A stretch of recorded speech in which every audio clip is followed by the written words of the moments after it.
Hello guys, welcome back to our YouTube channel. ఇది వచ్చేసరికి 10th class సోషల్కి సంబంధించి very very most important question paper ఎస్ఏ1కి సంబంధించి క్వశ్చన్స్ అనేది క్లియర్గా చెక్ చేసుకోండి. మీకు మ్యాక్సిమం దీంట్లో ఉన్న క్వశ్చన్స్ వచ్చే ఛాన్స్ ఉంది, అందుకని చెప్తున్నాను.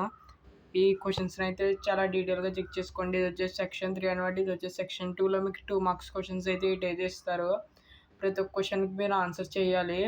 ఇంకొక రోజు టైం ఉంది మీకు, రేపు కూడా టైం ఉంది, అందుకని చెప్తున్నాను. అలా సెక్షన్ 3లో వచ్చేసరికి 4 మార్క్స్ క్వశ్చన్స్ అయితే ఇస్తారు. అవి కూడా బాగా మీకు అసలు ఆ క్వశ్చన్ గురించి ఏం తెలియదు, కొంచెం ఇన్ఫర్మేషన్ తెలిసిన పాయింట్స్ వైజ్ పెట్టి రాసేయండి. 4 పాయింట్స్ రాస్తే అది కరెక్ట్ అయితే 4 మార్క్స్ అయితే ఇచ్చేస్తాను మీకు. అలాగే ఈ మ్యాప్ని అయితే బేస్ చేసుకుని కింద క్వశ్చన్స్ అయితే ఇస్తారు. ఒక మ్యాప్ని బేస్ చేసుకుని మీకు కింద క్వశ్చన్స్ అయితే ఇస్తారు, అది కూడా మీరు ఆన్సర్ చేయగలగాలి. అలాగే పై చార్ట్ని బేస్ చేసుకుని కూడా మీకు క్వశ్చన్స్ అయితే ఇస్తారు, వీటిని ఆన్సర్స్ చేయగలగాలి మీరు.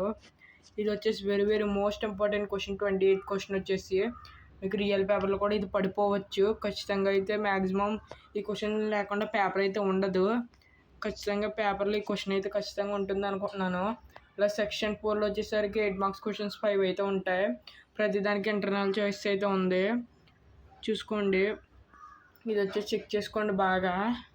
ఈ క్వశ్చన్స్ బాగా చదువుకుంటే మీకు మ్యాక్సిమం, అలాగే నేను ఇంకా పేపర్స్ అయితే పెడతాను, దాని ద్వారా మీరు బాగా ఎక్కువ మార్క్స్ అయితే స్కోర్ చేస్తారు. అలాగే ఇది వచ్చేసి ఇండియా మ్యాప్ అనమాట. ఉత్తరాఖండ్, రాజస్థాన్, అస్సాం, కేరళ వీటి మీద బాగా దృష్టి అయితే పెట్టండి అనమాట. ఈ ఆప్షన్స్లో ఉన్నాయి కదా, వీటి మీద కూడా బాగా దృష్టి అయితే పెట్టండి. అలా సెకండ్ వచ్చేసరికి వరల్డ్ మ్యాప్ అనమాట.